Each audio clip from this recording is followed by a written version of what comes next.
Está. Profe, yo pensé que Costa Rica listo. no había centrales, profe, pero hasta que vi el... Bien, vale. Estamos en Aladísimo, vale. voy a la página, si tienen el libro ahí a mano sería excelente. Voy a la página 80. Voy a la La página tarea es para cuál para el día? viernes. Ok, voy a la Profe, ¿puedo página. leer? Sí, página 83, tipos de nicho. Complázcanos con su melodiosa voz. Ah, no. 83. Ahí está Ocho. el Mate. 83. 83. Espere que cogí el de mate. Ahora sí. Bueno, en el de mate es composición de funciones y función exponencial y logarítmica, probablemente. Profe, yo estoy Guárdesela, harta. Profe, vamos a Profe, llorar. vea, profe, yo voy a llorar con eso. Vea, un día de esto les cuento, le mandé un mensaje a Cristian. Y yo, Cristian, voy a llorar, ¿verdad? Y me manda un audio. Llore conmigo, papi, aquí está mi hombro, llore conmigo. Vea, aquí está mi hombro. Vengan a llorar todos, aquí está mi hombro. Profe, lo peor es que el fútbol te pasaron ese partido y yo lo vi 2 veces este fin de semana. No tengo nada que hacer en la casa además de las tareas. Mire, Derek, no diga eso porque esa es la razón por la que nos mandan tantas tareas. si no es que estos videos lo ven todos. Ah, bueno, vean, cuando ustedes entran a clases virtuales con P. Randy, hay una, ¿cómo se llama? Hay una carpeta que dice videos de décimo. Ahí están todos los de ustedes, ¿verdad? Estamos al día, ya estos terminan subidos el día de hoy. Listo. Pero son solo videos de biología y química, son todos los videos.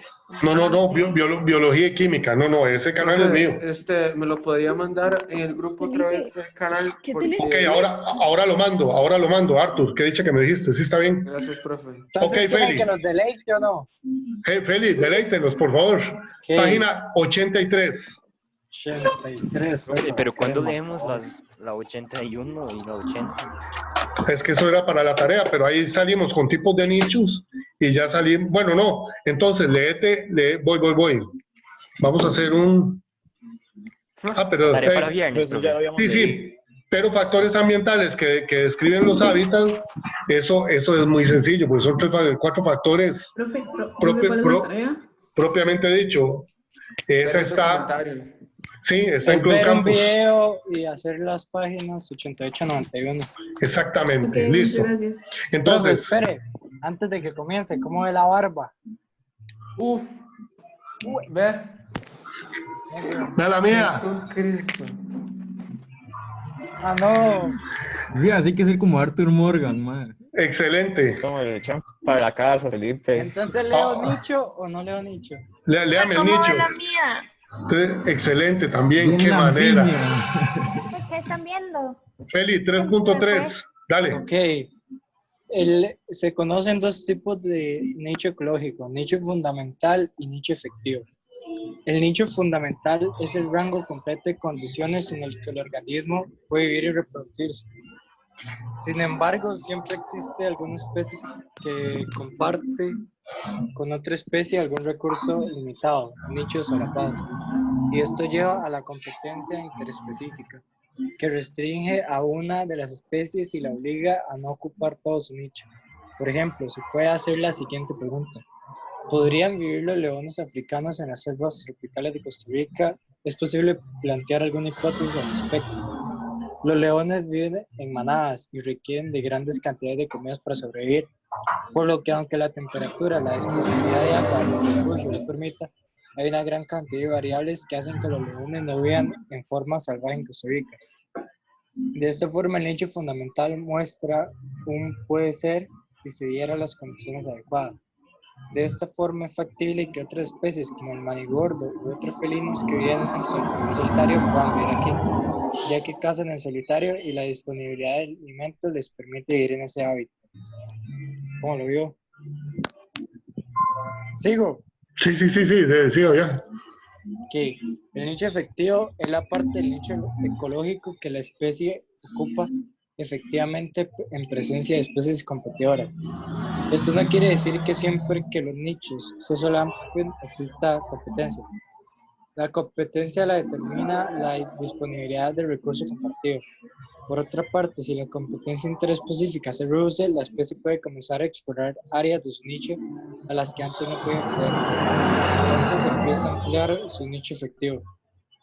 De esta forma, el nicho efectivo ese es que realmente es, ya que se dan las condiciones de disponibilidad de alimento, agua, refugio, entre otras variables que permiten que los organismos prosperen en un hábitat determinado. Los nichos ecológicos pueden variar de acuerdo a la etapa de desarrollo de los organismos, y eso se observa mucho en los insectos, que en el transcurso de su vida pueden presentar formas y comportamientos muy distintos entre sí. Ejemplos de especies con nichos de gran cantidad de sobrevivencia o con limitaciones por su distribución geográfica. Los geckos. Esos curiosos animalitos son familia de las iguanas, lagartijas, serpientes, entre otros. Son originarios de África. Llegaron a América en los años 90, probablemente en embarcaciones. Esta especie es de nicho amplio ya que tienen la capacidad de adaptarse a los ambientes humanos. Las lagartijas no se logran adaptar tan bien como los geckos, por eso su hábitat se ha visto disminuido con las construcciones. Los geckos se alimentan de cucarachas, polillas y zancudos, entre otros. Eso los hace excelentes inquilinos en los hogares. Si no fuera por el fuerte sonido que emiten cuando defienden su territorio, lo advierten del peligro, entre otros. Ok, activen la cámara un toque todos, chicos. Yo quiero leer. Voy. Yo después quiero leer. Ahora sí, levante la mano en la casa donde hay geckos. Veo manos. Aquí hay Ah, una bueno, mano no. levantada. No, creo que puedo ver la mía, pero sí la estoy levantando. Como 20.000. O sea, en la casa donde hay geckos, de casi todos. Profe, una pregunta. A Alexander le veo la mano levantada por fe, pues tiene apagada la cámara, pero me imagino que también le está levantando. Entonces, ojo, ¿a qué se debe, digamos, las capacidades de adaptabilidad? Las capacidades de adaptabilidad regresan a un lema que nos ha caracterizado en los últimos años. ¿Quién triunfa? ¿El más guapo? No necesariamente. El más rico. Y digo rico de riqueza y riqueza. El más rico de todos, no necesariamente. ¿Quién triunfa? El que más se adapte. El que mejor Profe, se tengo una adapte. pregunta. Pregunte. Cuando habla de que llegó en los años 90, ¿se refiere a 1990? No, a 1990. Sí. O sea, tiene una capacidad de conquista increíble. ¿Por qué? Porque estamos hablando que tiene de andar entre nosotros como 30 años, nada más. Que eso no es nada. ¿En serio? O sea, Sí. cuando usted nació, no habían geckos en América. ¿Cómo que no? Si Randall tiene como 15. Vea, hágame el favor ahí. Nació en Vea. 81. Pero el gecko que está representando en Felipe- esa imagen es un Felipe gecko se- leopardo, no un gecko común. Randa, usted no tiene como Que 15. tenemos en la O casa. sea, Felipe se acaba de ganar, que va a ver el video más tardito. Fuera, adiós. Felicidad. Profe, Cuando en Brasil usted- no hay geckos. En Brasil- Brasil solo hay lagartijas. Hay Bueno, geckos pero no. tranquilo, hay coronavirus para que te sientas bien, no te agüeves. Pero hay una Hay diferencia cinco entre este gatos. gecko y los Eso es otros que todo el nosotros mundo vemos menos en la Nicaragua. casa. Estos geckos leopardos son más como mascotas. Bueno, son normalmente más como mascotas y los que tenemos son Hola. geckos Profe. comunes. Hola. Hola, Profe. Sofía, dime. ¿Sabes lo más feo que me pasó a mí? ¿Sí? Había un gecko en la ventana, pero estaba como metido en la ventana. Yo no lo podía sacar. Y en un momento se me había olvidado que estaba y cerré la ventana. Y lo maté. ¡No! Había matado 20 como así. Y después veía todas las hormiguitas como venían a comerse el gecko. Y no lo pude sacar nunca, porque la ventana está como súper fuera. Es más, voy a ver si lo tengo acá. Y huele horrible, huele como a rata. Sí, eso era lo que quería decir. ¿Quién lo dijo? ¿Quién dijo lo del olor? ¿Quién es yo? Yo, Gabriel. Gabo, Mata con Gabo, salsa, sí, como es ven, cierto, vean. Muchas veces en la casa, digamos, en el Ahí está, cuarto, ahí sigue, profe. en el cuarto de pilas o en la cocina o en un cuarto, comienza un olor desastroso a rata muerta.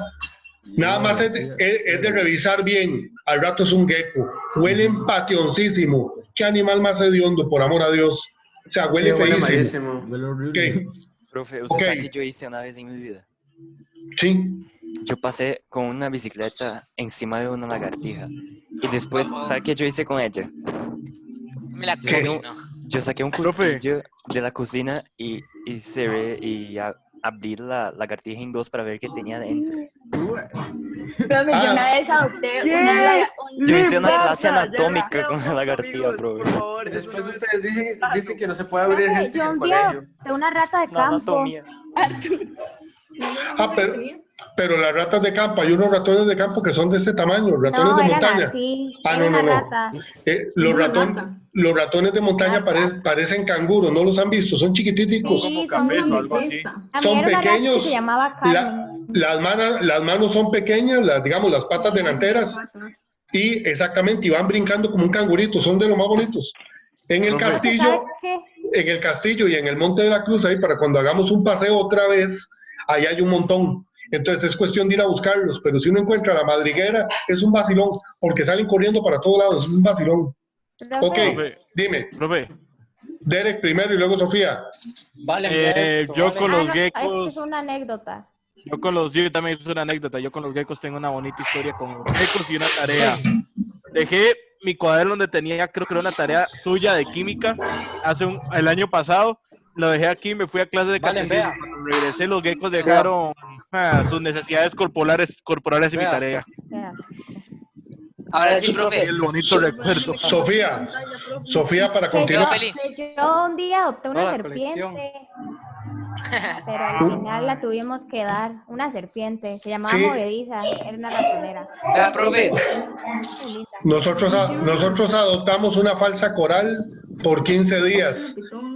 Y ¿cómo se llama? Donde ellas comen, duran aproximadamente de 15 días, bueno, era pequeñita, esa duraba semana y media, casi 10 días, comiéndose un ratón, lo digirió, y cuando defecó, nos despedimos de la serpiente, fuimos y la botamos Profe, en ¿quieres? el cauce de un río, ahí la dejamos. Se Profe, murió. No, es que caga muy hediondo, o sea, la caca es muy hedionda, Ah. demasiado No, hedionda. no se la Silencio dejamos, la la dejamos compu. por 3 días y la tuvimos profe, que ¿quieres dejar. escuchar una anécdota? ¿Cuál? Que en la casa de mi abuela, por 20 años, vieron que el techo estaba como que hundido, el gecko. ¿verdad? ¿Dónde Y fue el gecko? en la noche se escuchaba como cosas, o sea, se escuchaba moverse el techo. Entonces mi abuela siempre dijo que era como un mapache o algo así. Y a los 20 años salió y era una culebra gigante, de las gigantes, ¿cómo llaman? ¡Qué increíble! Como una anaconda. No, Las no una pantuflas. anaconda, una boa, creo que Era una Becker. Una constrictor. Ah, vivió en el techo de mi Sí, era una abuela como Becker. 20 años. Profe, ¡Qué increíble, qué increíble! Ok, ¿quién quería seguir leyendo? profe, ¿le puedo enseñar el gecko antes que nos vayamos? Bueno, Valentín, enséñame el gecko, a ver. Profe, Pongamos atención, ahí va Valen con la cámara móvil, hágale un zoom, hágale Ahí zoom. se ve, profe. No valen. Ahí. Suma el no. zoom. ¿qué? Está la ventana. Profe, ¿y usted me ha pasado que los geckos Vale, andan en los pero techos y sí. se tiene caen? Parkinson's. Sí, no, sí, ahora sí, qué terrible. Más o menos. Quedó ahí Ah, metido, bueno. profe, ahí en ese huequito, y cuando cerré la Sí, sí, ventana, sí. no lo puedo sacar, o sea, hay ¿Hace que lo cuánto? descompongo las hormigas y todo. Sí, una asquerosidad total, ok. ¿Quién está escuchando Make You Mine? Yo no sé, ok. Sebas, Yo. Ajá. Sebas y luego Sofía Ribeiro. Ok. Vamos con el mosquito, Sebas. Ok. El Ah, volví. mosquito es allí. Sí. Este mosquito es una de las especies que se ha visto beneficiada con el calentamiento global. En los últimos 50 años ha aumentado 30 veces su presencia a nivel mundial. Originario de África, llega a América Latina y el Caribe en 1981 aproximadamente. Antes podía sobrevivir hasta los 1500 metros de altura, pero ahora se han divisado hasta los 1800 metros. O sea, El más o menos 1800 metros es más o menos San Rafael de Heredia. O sea, para El dengue, ¿verdad? Sí, exactamente, San Rafael de Heredia. Y usted sube un par de metros más, o sea, por lo menos unos 100 metros más y llega al castillo del Monte de la Cruz, para que vean dónde pueden llegar. O sea, ya soportan frío, ¿verdad? Porque venían de ambiente tropical. Sebas, seguí con la Profe. tortuga. Dígame. Este mosquito hice un problema en Brasil, profe. O sea, Ah, sí, claro, por supuesto, porque Sí, mi papá tuve esto. tuvo dengue. Sí, pero la de él Ah, era la flaquita, porque si usted saca la peor, ella hace hemorragias, hemorragias hemorragias. internas y usted muere Sí, por sí, sí, sí, dentro. sí. Y Hemorrágico hay es. muchos tipos, pero mi papá sacó uno que era, gracias a Dios, normal. Sí, por dicha, porque probablemente nunca lo había pegado, muy probablemente, nunca. ¿Cuál es peor, el dengue o Ok. el chikungunya? El chikungunya es peor. Profe, la otra enfermedad. Usted le hace como Mi mamá Ok. tuvo chikungunya cada día. Ajá, fatal. Joder. Seba, seguí con la tortuga. La tortuga, varias especies de Por tortugas cállese. son amenazadas desde hace años, principalmente por la vulnerabilidad que tienen durante el desove y la serie de peligros que presentan las tortuguitas cuando salen del cascarón y tratan de llegar al mar. Además de los enemigos naturales que saquean los huevos y se comen las tortuguitas, el ser humano ha sido uno de los principales factores determinantes en las amenazas que experimentan las diversas especies. El saqueo de huevos, la polución, la iluminación artificial son peligros inminentes que tienen. Las construcciones como rompeolas, la eliminación de la vegetación son otros factores. En las tortugas, la temperatura con que se incuban los huevos son determinantes en el sexo. Una mayor temperatura conlleva a una mayor producción de hembras, por lo que al eliminar la vegetación se está causando un sesgo en el sexo de la población de tortugas. También se tiene que el propio turismo afecta la anidación. Eso se dice en el video que usted pidió para que nosotros viéramos. Sí. ¿Cómo? Ajá, correcto. ¿Y cómo afecta la anidación?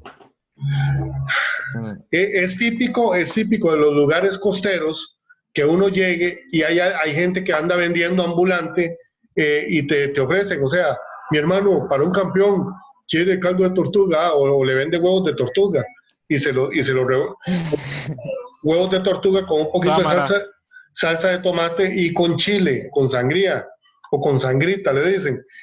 El problema es eso, o sea, el problema es que los huevos de tortuga, como decía una publicidad de Pfizer, los huevos de tortuga no son tu solución, tome Viagra. Entonces, o sea, los huevos de tortuga no es la solución, ¿ok? Ok, entonces, Sofía, seguimos. El jaguar. ¿Se murió? El jaguar, este corresponde al felino más grande de América, que ha sido perseguido por dueños de fincas, que han visto amenazado al ganado u otros animales domésticos. Es indudable que el jaguar ha visto su hábitat fragmentado por las construcciones humanas y el uso de su hábitat natural para fincas, por lo que ha tenido que cazar animales domésticos. Por otra parte, los cazadores furtivos los han perseguido por muchos años. ¿Sigo leyendo? Sí, por favor. El pez león. Se trata de un pez exótico cuyo hábitat natural está en el Océano Índico y no hay seguridad de cómo llegó al Mar Caribe. Tienen espinas venenosas en su melena. Se reproduce rápidamente y puede pasar hasta 3 meses sin alimentación. Su tasa de fecundidad aumenta con la temperatura del océano. Persigue a más de 60 especies nativas y cazan en grupos, por lo que han causado gran impacto en los arrecifes. En su hábitat natural tiene varios depredadores, pero en el Caribe los grandes peces no están acostumbrados al sabor del pez león y prefieren otras especies, por lo que la población ha crecido en gran cantidad. Ok, entonces, Yo sé la razón por la que llegó al Caribe. ¿Cuál es? La razón fue que un mae decidió como agarrar el pez de mascota. Y lo que pasa es que hubo una inundación en su pueblo. Y una inundación y se salieron del acuario. Yo leí eso. Ok. Muy probable, pero ojo que dentro, o sea, ahí tenemos un conjunto de doble adaptación, de doble nicho, ¿verdad? La primera adaptación la presenta el pez con las plumas, ni que fuera, o sea, huevón, ni que fuera un halcón, con las plumas, se me fue el nombre, con las espinas, con las espinas que son venenosas, las plumas. Entonces ahí tiene su primera adaptación. La segunda es, ojo, qué finura, el sabor del pez no le gusta a los peces de este lado. O sea, digamos, un tiburón, un atún mucho más grande, o sea, cualquier pez grande no se lo va a comer a él. ¿Por qué? Porque el sabor no les gusta, entonces no están adaptados al sabor. Pero ya en el momento que alguien le pierde el miedo, se los mandan, ¿verdad? Entonces ahí está la adaptación. ¿Quién me colabora con fragmentación del hábitat? Yo. Proceda. La fragmentación es el proceso de división de un hábitat continuo en secciones. Los fragmentos resultantes difieren del hábitat original en ser de menor tamaño, en estar aislados de mayor o menor grado, en tener efectos de borde. Los efectos de borde son las diferencias que percibimos, por ejemplo, en las orillas de los bosques. Ahí hay cambios en la composición, estructura y función de una franja cercana al borde debido a que el microclima es distinto. Estas diferencias ocasionan cambios de abundancia en las especies y sus relaciones ecológicas. Por ejemplo, varios depredadores se mueven por las orillas de los bosques alimentando especies que viven en las franjas, debido al borde ¿Alguien el micrófono? de su tamaño real. Sí, por favor. La fragmentación se origina por la transformación del paisaje que se realiza con el objetivo de abrir tierras de cultivo, crear Pastizales, ajá. para el ganado, construir presas y caracterizar o por el desarrollo urbano. Una vez que se inicia el proceso de fragmentación, se intentan hacer investigaciones en los ecológicos. Por consecuencia, las comunidades de flora y fauna, los suelos y el agua, que responden al cambio de nuevas estructuras de los fragmentos. La principal consecuencia es el aislamiento de las poblaciones de flora y fauna, en particular de aquellas especies que tienen poca movilidad. Estas generalmente son las especies pequeñas y que no vuelan. Las poblaciones en los fragmentos aislados tienen mayor riesgo de desaparecer, ya que son de menor tamaño y las perturbaciones naturales como incendios, inundaciones o erupciones volcánicas pueden eliminar. Además, al tener menor número de individuos y estar aislada, aumenta sus relaciones de parentesco y se reduce la variabilidad genética debido a la en general, algunas de las consecuencias de la fragmentación del hábitat son disminución o pérdida de recursos disponibles para las diversas especies, cambios en los ambientales como físico-químicos que son parte de los diversos nichos, disminución de las poblaciones de las diversas especies, pérdida de especies por la disminución de recursos y por el aislamiento entre otros, pérdida o disminución de los nichos de diversas especies debido al aumento en la competencia por los recursos. Ok, y en la siguiente figura se muestra una fragmentación del hábitat por deforestación. Estas son una de las principales causas de la extinción en mamíferos. ¿Qué edad tenían ustedes más o menos en el 2000? O si se acuerdan qué pasó en el 2000, ¿cuándo fue? En el 2009 fue. Bueno, ¿cuándo fue? Exactamente. Yo tenía 5 años. Yo no había Yo estaba cumplido viendo tele. tenía 4. Yo estaba estaba apenas encendiendo la Ustedes, Yo tenía ay, qué 13. picazón. ¿Ustedes se acuerdan de Cinchona? Sí, yo sí me acuerdo. Ah, Profe, yo tenía 10. Me acuerdo que nos sacaron en la Santa, nos mandaron a la plaza. Me acuerdo perfecto, y nos dijeron que nos pusiéramos en el piso para escuchar los retumbos de la tierra. Fue muy cool. Ok, Pero ahora mismo se hacía 20. Yo me acuerdo de Cinchona y de Nicoya. ¿Qué? Vea, 2020. Profe, eso pasó aquí, ¿verdad? eso pasó aquí en Costa Rica. Entonces, por eso que no sé Yo qué es. tenía 11. Sí, igual. Yo tampoco. Ya les digo cuándo pasó. Enero del 2009. Pero, profe, ¿qué fue eso? Fue el 8 de enero del 2009. Parte de lo que salvó al territorio era que estaba en periodo de vacaciones. Porque fue el 8 de enero. Fue un terremoto en escala Richter 7.0 ¿7 punto cuánto? Ya vuelvo, profe. Creo que era 6.8. No, 6.2. 6.2. En la escala del tiempo real, desde el momento sísmico, se llama esa escala. Pero en Richter yo sí creo que era 7 punto algo, ¿sabes? Es que lo tengo aquí en Wikipedia. Voy a ver si lo puedo ver. Profe, en sí el supuesto, por lo que entiendo y por la magnitud, fue un movimiento suave, pero creo que tenía muy poca profundidad, ¿no? Sí, el problema es que tenía muy poca profundidad. Les voy a compartir este es un folletito, es una tesis, se las voy a compartir para que la descarguen ahí y la puedan hojear. Entonces, terremoto de Cinchona. ¿Y por qué es lo importante de esto? Porque el terremoto de Cinchona es un ejemplo de forma, la acabo de mandar por el chat de Zoom, es un ejemplo que de forma natural deformó o produjo fragmentación del hábitat en una forma súbita. La montaña, una de las montañas de Cinchona que bordeaban el río Sarapiquí, la montaña hizo así totalmente. O sea, desde Cinchona usted podía ver esto como si fuera un tajo para extraer arena o para extraer piedra. O sea, aquí estaba la montaña y con el terremoto la montaña cayó hasta aquí más o menos. O sea, es una caída casi de 150 o 200 metros.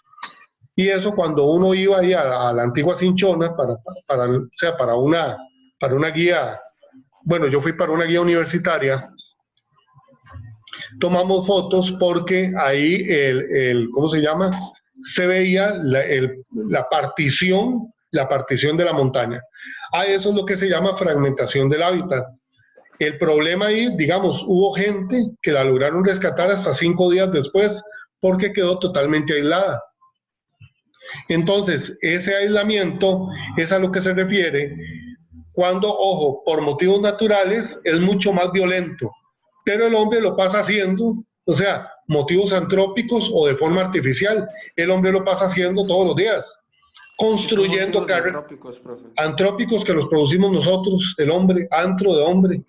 Entonces, construir carreteras nuevas, usted parte una montaña en dos para construir una carretera nueva, para construir un túnel, construir lagos artificiales, construir un sistema de regadío para una planicie que utilizó para siembra. O sea, son tantas cosas que producen la fragmentación del hábitat y eso al final ¿a qué conduce? A que las especies corren gran peligro,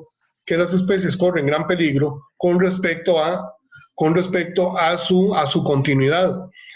Para los que nos acordamos de lo de Cruzitas, de lo de la mina de oro a cielo abierto, el problema con Cruzitas se dio en la fragmentación cuando se estaba volando el árbol de almendro rojo o almendro negro.